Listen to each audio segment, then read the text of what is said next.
인사하니까 힘이 팍팍 나는 것 같아요.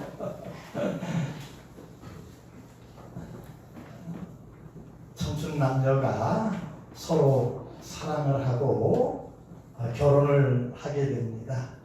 결혼을 하면서 우리 한번 행복하게 살아보자. 그래서 힘든 세상이지만 서로 힘을 합치고 마음을 합쳐서 열심히 생활했어요. 직장 생활도 열심히 하고 서로 존경하며 열심히 살고 자녀들도 이렇게 있는데 이제 어느 정도 살만하다 보니까 갑자기 엉뚱한 일들이 막 터지더라고 하는 겁니다. 뭐 예를 들면 여러 가지가 있겠지요.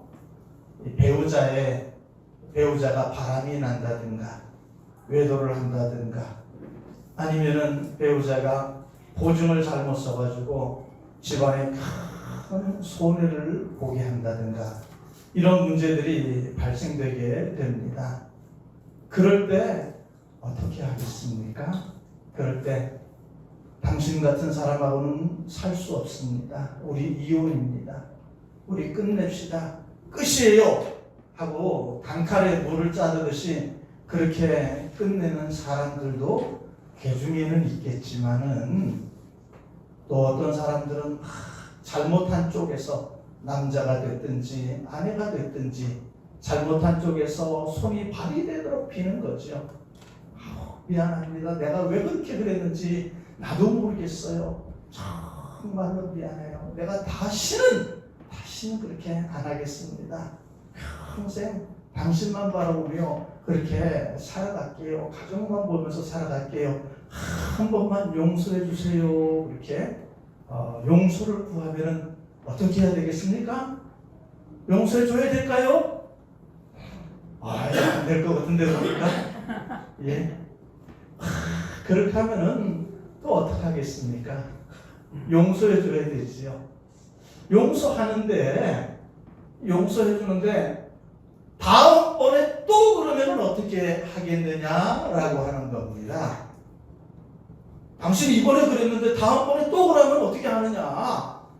다음번에 좀 안 그러기 위해서 뭔가 대비책을 세워야 되지 않느냐라고 하는 겁니다. 그냥 용서해 줘가지고는 며칠 못 가는 거예요. 한 1년 가다가 또 똑같은 일을 반복하는 일들이 일어날 수 있더라고 하는 것이죠. 그럴 때 다시 나쁜 짓을 반복하지 않도록 하기 위해서 뭐가 좋을까요? 뭐가 좋겠습니까? 어떤 사람은 다시 그 나쁜 짓을 반복하지 않기 위해서 종이를 가져다가 뭐를 합니까? 각서를 씁니다. 각서. 아무개는 다시는 보증을 서거나 다시는 바람을 피우는 그런 일들은 하지 않고 오직 아내의 말만 듣고 남편의 말만 듣고 위반할 시 어떠한 처벌이라도 달게 받기로 약속합니다. 그거로 끝났을까요? 그 뒤에다가 이름을 쓰는 겁니다. 최성경 이름을 쓰고 그리고 거기다가 뭐를 할까요? 예? 요즘에는 사인을 샥 하든가 아니면 도장을 갖다가 꽉 찍게 됩니다. 이 각서 하나 쓰면요, 이 각서를 받은 사람은 꼬개 접어가지고 또 상대방이 이거 갖다가 감춰버리면 안 되잖아요.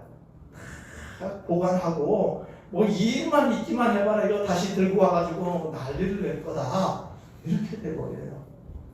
그거 아무것도 아닌 것 같은데 각서 그거 아무것도 아닌 것 같은데 그래도 그게 또 힘이 있는 것 같습니다. 오늘 본문에 있는 내용은 무슨 내용일까요? 포로에서 돌아온 이스라엘 백성들은 52일 만에 아주 빠르겠죠. 방해하는 일들도 있었지만은 52일 만에 성벽을 재건했습니다. 이제 다 된 거예요. 다 됐는데 그것으로 끝나지 않고 성전을 재건하고 성벽을 재건한 것으로 끝나지 않고 사람들은 다시 성문에 모였습니다. 성문에 모여서 우리가 이제 이렇게 다 했으니까 이제 먹고 마시고 즐겁게 사는 것이 아니라 이 성전을 재건한 이유가 내가 하나님 앞에 믿음으로 살겠다는 것 아니겠습니까? 그래서 아침 6시부터 나와가지고 하나님의 말씀을 들었습니다.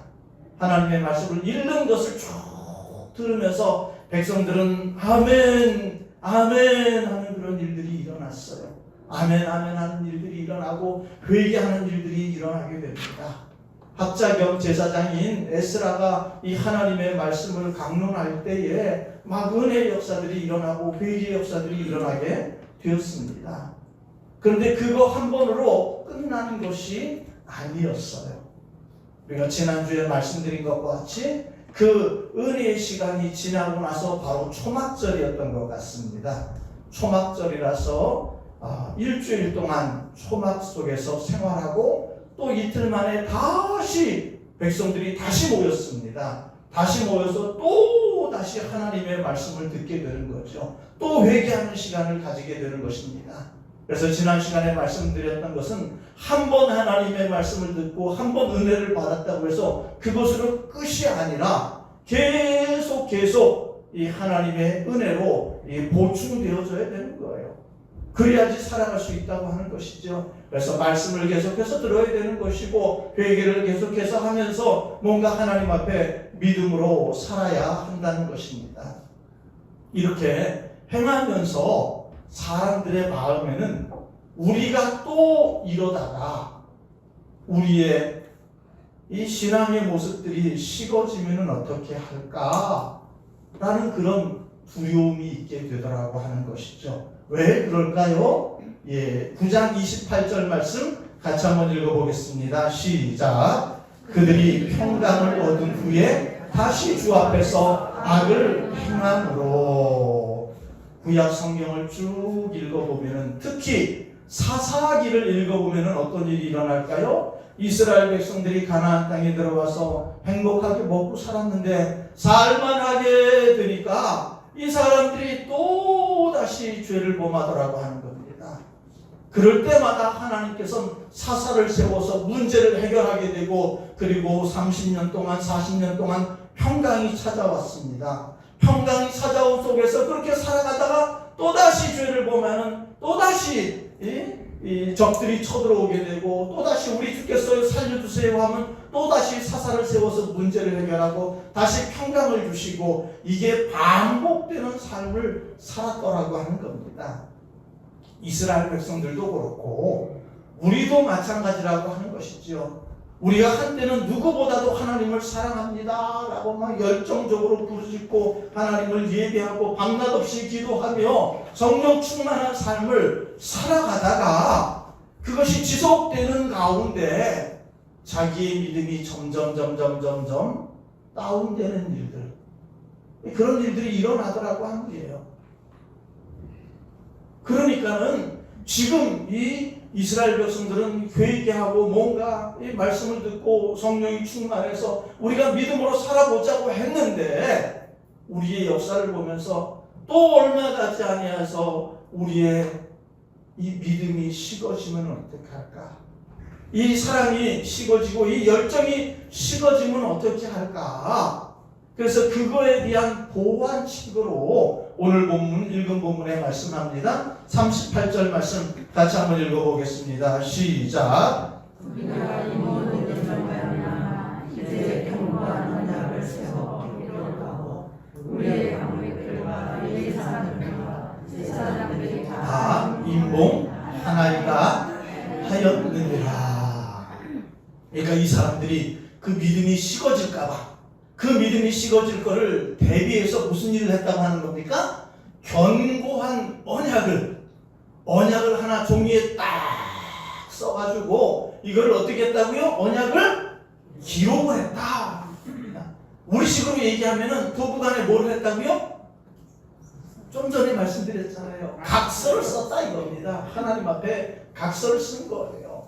우리 믿음이 또 식어지면 안 된다. 그렇게 되면 또 우리가 벌받지 않느냐. 그래서 각서를 씁니다. 견고한 언약의 조항들을 다 기록하고 거기에다가 뭘 했다고 말씀하고 있습니까?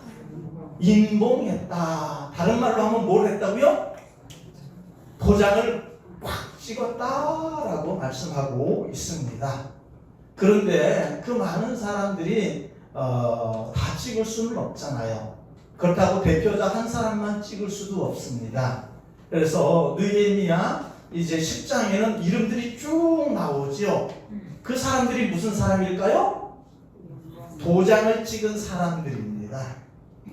임봉한 사람들. 우리가 이 하나님의 견고한 언약을 반드시 지키겠습니다 라고 각서를 쓰고 거기에다가 전부 다 사인을 하고 도장을 찍었어요. 제일 먼저 느헤미야가 거기에다가 도장을 찍었습니다. 그리고 제사장 21명이 거기에다가 도장을 찍고 레위인 대표자들 17명이 거기에다 도장을 찍고 일반 성도들의 지도자 44명이 거기에다가 도장을 찍었습니다. 총 84명이 지도자급에 있는 종교계 기독교의 지도자들, 백성들의 지도자들 해당하는 사람들 84명이 다 거기에다가 도장을 찍었습니다. 도장이 없으면 지장이라도 찍었겠죠. 다 찍고 뭐 하자고 하는 겁니까? 이제는 다시는 뭐 하지 말자고요?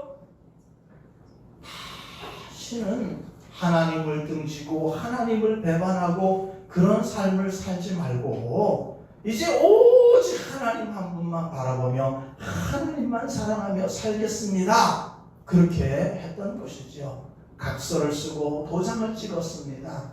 이제 각서 쓴 것도 중요합니다. 기록을 한 것도 중요하지요. 도장을 찍은 것도 중요합니다. 그렇지만 그것보다 더 중요한 것은 뭘까요? 그 각서 안에 있는 내용이 중요합니다. 내용을 알아야 되는 거예요. 이 느헤미야 10장에는 그 각서의 내용들이 거기에 쭉 기록이 되어져 있는 것을 볼 수가 있습니다. 어떤 것들이 기록되어져 있을까요? 예, 우리 10장 29절 말씀 같이 한번 읽어보겠습니다. 시작. 다 그들의 형제 귀족들을 따라 저주로 맹세하기를 우리가 하나님의 종 모세를 통하여 주신 하나님의 율법을 따라 우리 주 여호와의 모든 계명과 규례와 율례를 지켜 행하여. 먼저 저주의 맹세를 했다라고 표현하고 있습니다. 이건 뭡니까? 우리가 이 각서 이것을 지키지 않으면은 우리가 저주를 받아도 좋다 이거죠.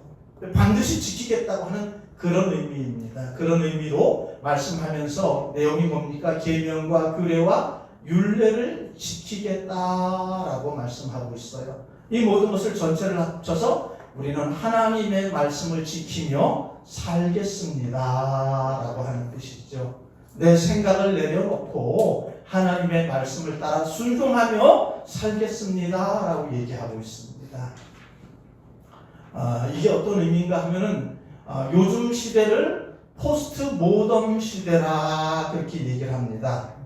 포스트 모던 시대라고 얘기하는데 그 말은 뭐겠습니까? 포스트라고 하는 것은 앞이라고 하는 의미가 있습니다. 그 전에 모던 시대가 있었다라고 하는 거예요. 종교개혁 르네상스로부터 시작된 이 모던의 시대가 있었습니다.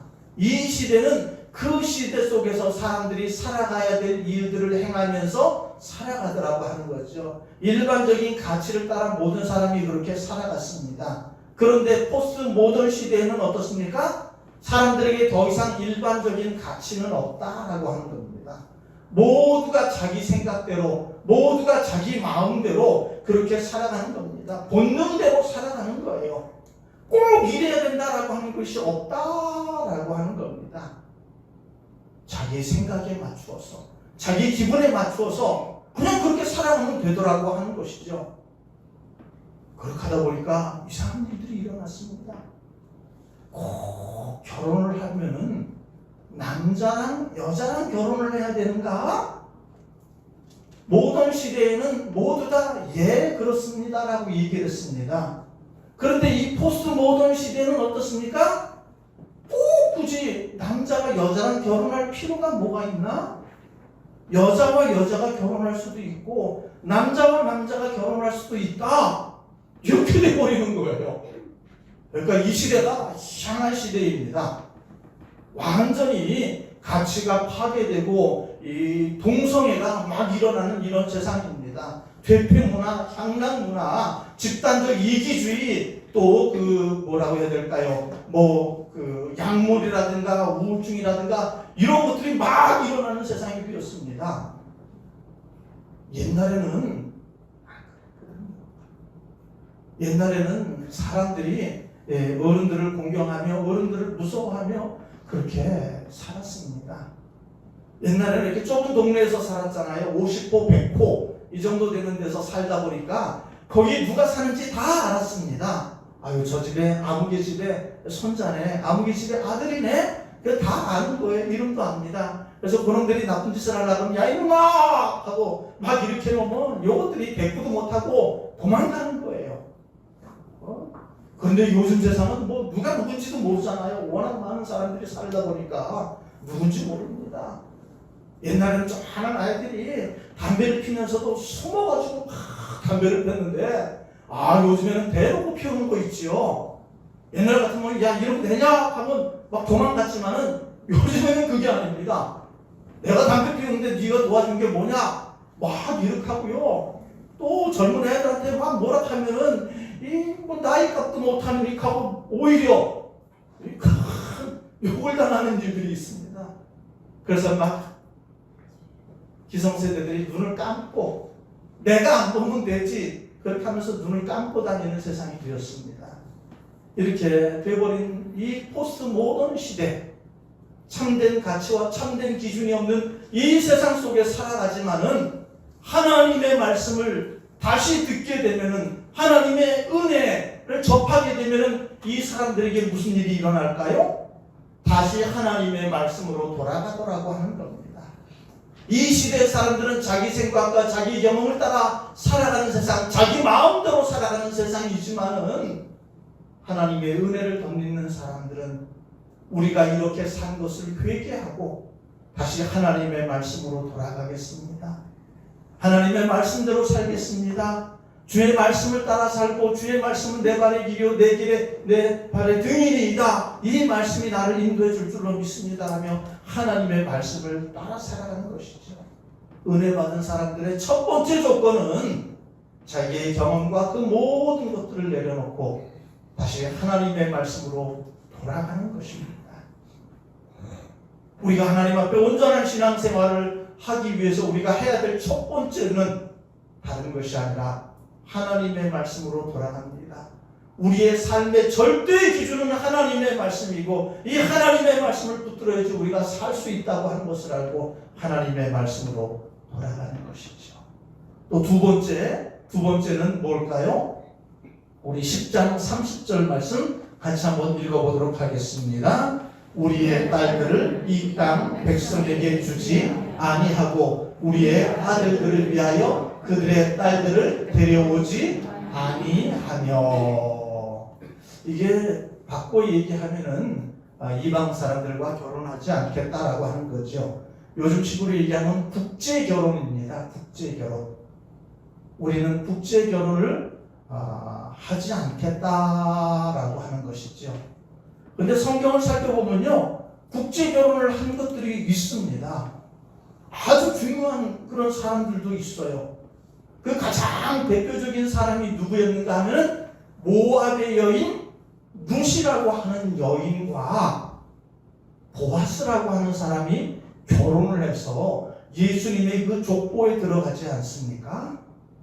참 어떻게 보면은 이방 여인이었지만은 이렇게 믿음의 사람과 결혼해서 좋은 믿음의 가정을 이루었던 것을 보게 됩니다. 성경 속에서 이 국제 결혼을 이게 크게 반대하는 일은 아닙니다. 그러니까 그런 뜻으로 이것을 이야기하는 것은 아니지요.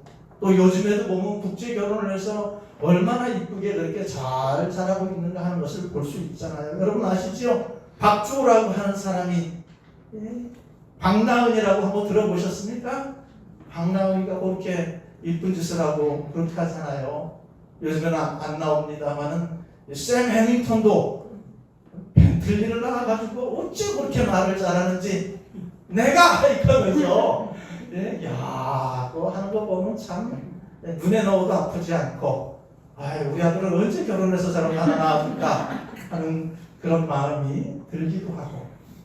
참 국제 결혼이라고 하는 것도 나쁜 것은 아닙니다. 결혼하지 못하는 사람이 저 다른 나라들, 베트남이라든지 이런 나라의 사람과 결혼해서 좋은 가정을 이루면 얼마나 좋습니까? 그런데 당시 상황 속에서 이 말은 무엇을 얘기할까요? 하나님을 믿지 않는 사람과 하나님을 믿는 사람이 함께 가정을 이루어서 뭔가 그 안에서 하나님께 돌아오고 회개하는 일들이 일어나면 좋겠지만은 대부분의 사람들은 다 그만 세상으로 가버리더라고 하는 겁니다. 남편을 따라 아내를 따라 저 안 믿는 세상 속에서 살아가더라고 하는 것이죠. 이것 때문에 망하지 않았느냐, 이것 때문에 우리의 선조들이 바벨론의 포로로 끌려가지 않았느냐. 그래서 이 일만큼은 하지 않겠다라고 하는 겁니다. 우리 식으로 얘기하면 불신결혼이 되겠죠. 불신결혼은 하지 않겠습니다. 여기 다 결혼한 분이잖아요. 물론 안 하는 분도 계신지는 몰라도 또 지금 와서 뭐 다시 돌이킬 수는 없습니다. 또 자녀들도 있잖아요. 자녀들도 자기 마음대로 안 됩니다. 살아봐서 알잖아요. 그렇지만 우리가 할 수 있는 일은 뭐겠습니까? 가서 뜯어 말리고 뭐 이거 따라다니면서 할 수도 없는 일이잖아요. 그래도 기도할 수 있는 건 아닙니까? 간절한 마음으로 자식들을 위해서 기도하고 좋은 믿음의 배우자 만날 수 있게 해달라고, 신앙의 사람 만날 수 있게 해달라고, 아름다운 하나님만을 제일로 섬기는 축복의 가정이 되게 해달라고 기도해주면 되지 않겠습니까?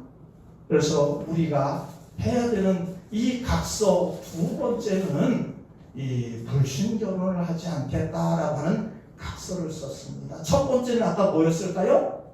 내 생각을 내려놓고 하나님의 말씀으로 돌아가겠습니다. 말씀대로 살겠습니다가 첫 번째 각서였습니다. 두 번째는 내가 이방인과 결혼하지 않고 이 믿음을 지키는 가정이 되겠습니다가 두 번째였습니다. 세 번째 뭘까요? 우리 31절 말씀 같이 한번 읽어보도록 하겠습니다. 시작.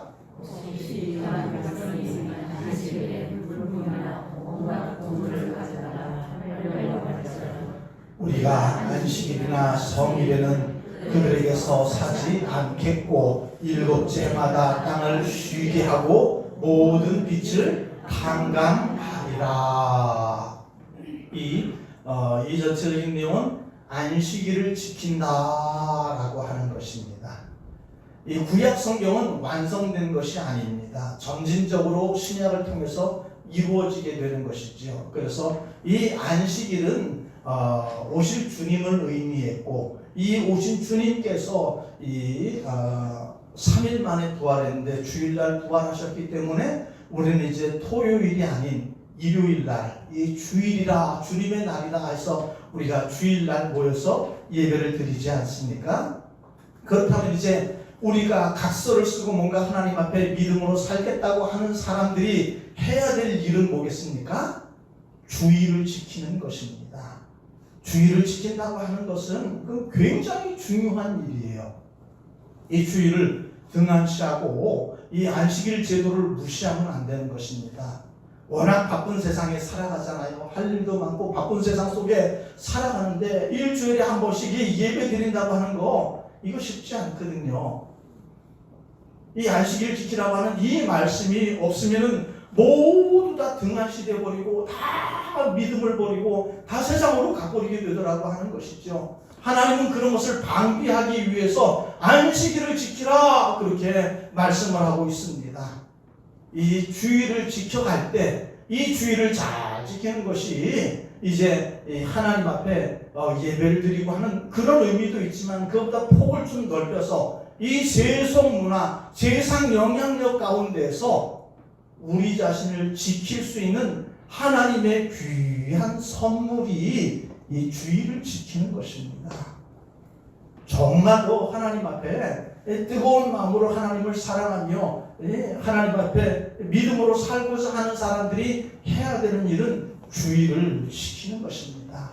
이 주일을 등한시하고는 좋은 사람이 될 수가 없어요. 한 번 빠지고 두 번 빠지고 자꾸 빠지고 싶은 게 사람들 아니겠습니까? 세상에 재미난 일이 얼마나 많은데요. 세상에 좋은 일이 얼마나 많은데요. 막 거기 한번 맞들이면 막 교회 것이 싫어지게 되는 겁니다. 그래서는 안 되는 것이죠. 정말로 우리가 멸망받아야 될 우리들이 구원함을 입은 것을 우리가 안다면은 우리는 하나님께로 돌아와야 되는 것이고, 방법적인 것에 있어서 이 주의를 지키는 것, 이것보다 더 중요한 일은 없는 줄 압니다. 그래서 우리가 최선을 다해서 주의를 지킬 수 있어야 돼요. 이 주의를 지키는 것이 주일이 또 우리를 지켜줍니다. 우리가 주의를 지키는 것 같지만은 주일이 우리를 지켜주는 그런 일들이 일어나게 되는 것입니다. 그래서 이 사람들은, 느헤미야 시대의 이 사람들은 그 당시에는 안식일이었으니까 각서를 쓰면서 안식일을 지키겠습니다, 그렇게 했던 것이고, 우리는 각서를 쓴다면 뭐라고 써야 될까요? 우리는 주의를 더 지키겠습니다, 이렇게 쓸 수 있어야 되는 것입니다. 그리고 마지막으로 한 가지가 더 있습니다. 한 가지 더 있는데요, 37절 말씀 같이 한번 읽어보도록 하겠습니다. 시작. 사물의 11조를 레위 사람들에게 주리라 하였나니, 이 레위 사람들은 우리의 모든 성읍에서 사물의 11조를 받는 자임이며, 바꾸 얘기하면 11조 생활을 하겠다라고 하는 것입니다.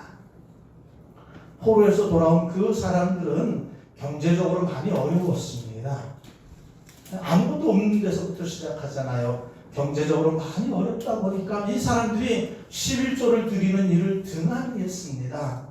이 11조를 받아서 생활해야 되는 이 제사장들, 레위 사람들이 11조가 없다 보니까 이 사람들이 다 자기의 직을 버리고 세상으로 가버리더라고 하는 것이죠. 세상에 다른 일들을 하더라고 하는 겁니다. 뭔가 이 목사로서 이 목양을 하는 일들을 해야 되는데 이 일을 접어두고 먹고 사는 게 안 되니까 가서 택시 운전을 하는 일들도 있습니다. 노가다판에 나가는 사람들도 있습니다. 이삿짐 센터에 가서 이삿짐을 나는 사람들도 있고, 택배 일을 하는 사람들도 있고, 여러 가지 일들을 하는 사람들이 있습니다. 그렇게 되면 어떻게 될까요? 자연적으로 하나님 앞에 드리는 이 예배의 질이 떨어질 수밖에 없는 겁니다. 준비가 되지 않은 상태에서 허겁지겁하는 그 예배가 제대로 된 예배고, 그 말씀이 제대로 된 말씀이 되겠습니까? 그러니까는 이렇게 돼서는 안 되더라고 하는 것이죠.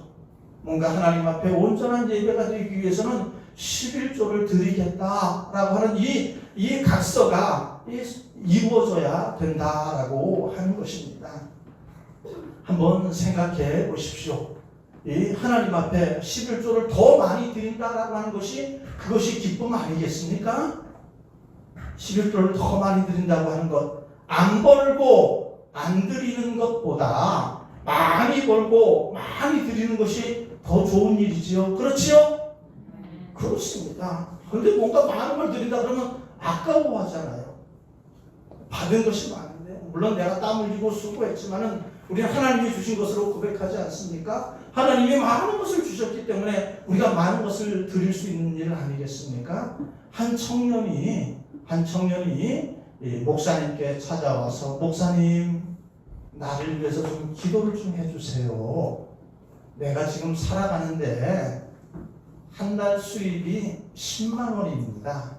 10만 원이 되다 보니까는 내가 11조를 드릴 수가 없어요.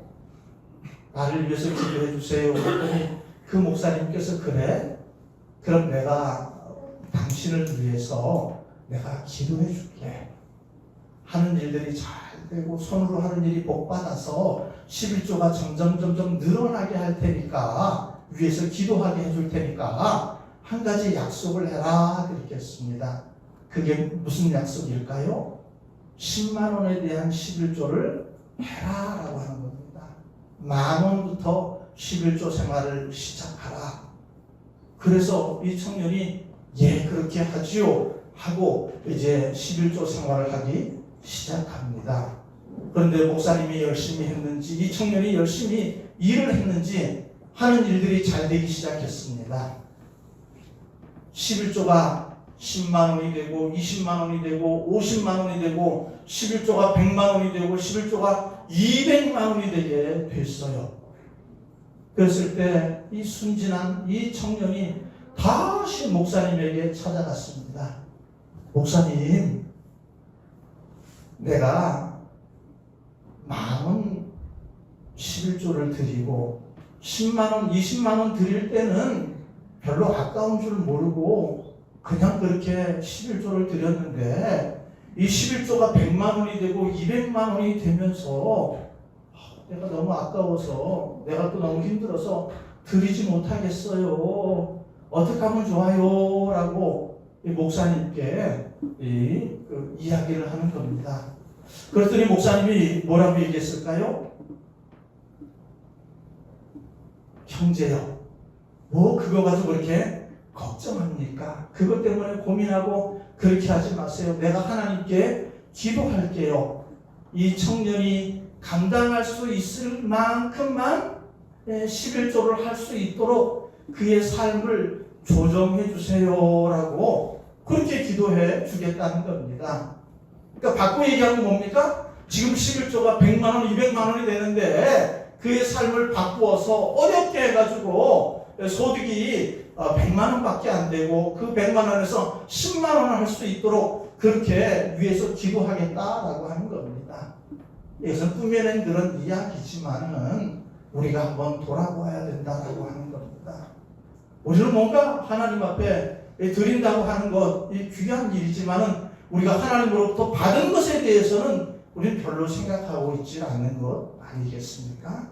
참된 신앙의 사람이라면은 꼭 지켜야 되는 것이 있습니다. 이건 많이 하는 게 아닙니다. 최선을 다해서 하는 것이 아니라 가장 기본이고 가장 작은 헌신이라고 하는 것입니다.